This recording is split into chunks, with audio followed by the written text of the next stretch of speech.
ఆంధ్రప్రదేశ్ విభజన జరిగినప్పటి నుంచి ఈ రోజు దాకా మనం అడుగుతూనే ఉన్నాం. ఆ రోజులు అయిపోయినాయి, ఆ చీకటి రోజులు అయిపోయినాయి.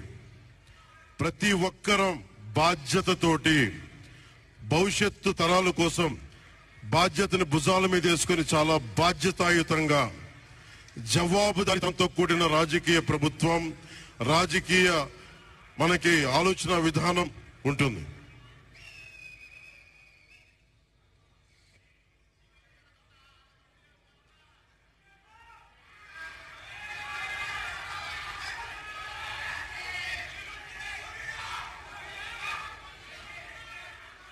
నేను ఆలోచిస్తా ఉన్నాను, ఒక క్షణం ఏం మాట్లాడాలి ఈ రోజు అని.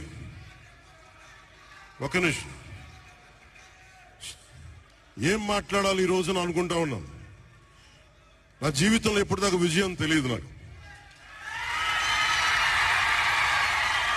ఎప్పుడు